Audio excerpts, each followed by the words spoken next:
Old Man. On the evening of Christmas Day, after wrapping up with seemingly endless festivities, my family and I decided to go out for dinner. The restaurant of choice was a quaint one, locally owned and well known for its hospitality. It was the next best thing to a home-cooked holiday meal, even better to some. Once inside, I took note of the other patrons, with curiosity if my family and I would be accompanied by other families or individuals looking to strangers for company. While there was a fair mix, I noticed right away we were the only ones in the restaurant with a baby. The hostess politely showed us to our table and passed out a special holiday menu. The options were everything I would load onto my plate at a relative's house. That further solidified that we'd made the right pick for Christmas dinner. Our food arrived quicker than anticipated, and I made a mental note to leave an extra high tip for the attentive server. A little voice made me ponder the details of his life. Was he away from his family to be at work because he needed to? Did he lack family and prefer to work the holidays for an escape? I shook away the thoughts and admired my family, exchanging smiles and laughs around the table. Then, my vision caught on someone nearby. It was a man sitting alone at a table in the space between ours and the entryway. I immediately felt his eyes on us, seemingly watching our every move. I ignored him and hoped the lack of response would repel the unwanted assessment of my family and me. But the stare never broke. It only seemed to intensify, as did my awareness and growing paranoia. What did he want from us? Finally, my eyes locked onto his face. I realized what was happening. No eyes were staring back at me, nothing assessing or judging me. Instead, he was hyper-focused on each and every move of my baby. I watched his eyes follow the movement of my baby's arms as he reached to put food in his mouth. The man even turned his head when the baby did, like he was engrossed in every single action.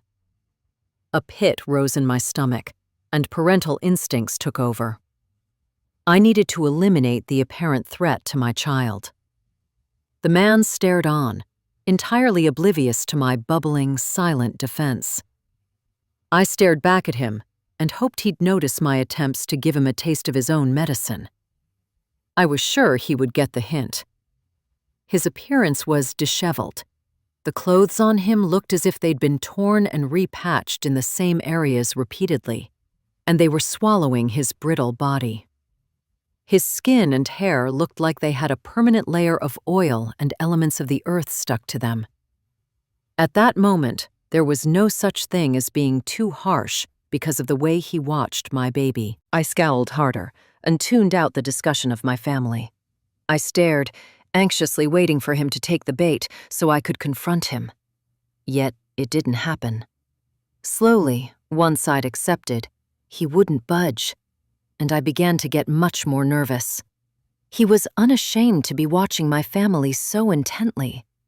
Wouldn't that mean he was capable of anything? My palms were sweaty as I waited for the plates to be cleared. Once they were, I told my husband through a clenched jaw that we needed to leave immediately. He read my expression and knew that it was serious. He hurried to pay the bill, and as we rose from the table, I could still feel the strange man's eyes on my child. My stomach somersaulted the idea of walking past him to get to the door. The man's gaze remained strong and focused. Our movements didn't alter his intensity. He had no problem craning his neck as I maneuvered around him. My hands trembled in fear with each step closer to him. It all felt like it was happening in slow motion, and there was nothing I could do to speed it up. In the long stride I took to hurry by the table, I froze when I felt the baby shift away from me and toward the man. I couldn't believe the view ahead of me. My child's arms were extended out to this stranger, grasping for him. The same movement he made when he was ready to be lifted out of his crib or snuggled by my husband or me. My jaw lost its tightness and fell open at the reality. The man stood up and gently lifted the baby from my arms. My grip released, allowing him to do so. I watched in shock as my child stared at the man with curious eyes, then reached out his tiny hand to stroke the man's face. I became the one staring in admiration of what happened. Once the touch of my child registered with the man, his eyes slipped closed, as if he was processing a deep, inexplainable emotion.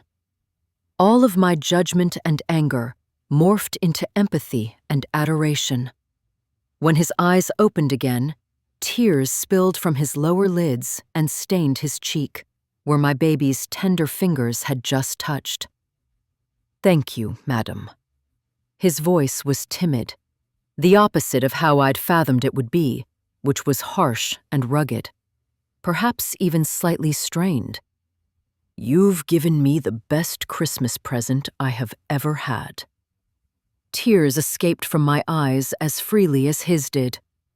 Warmth spread through my chest as I began to process his pure gratitude for having interacted with my child. The realization struck me, leaving me feeling heavy waves of guilt as I realized how wrong I'd been, how I'd judged someone so harshly from their exterior and used it as evidence to make hasty assumptions rooted in a false bias.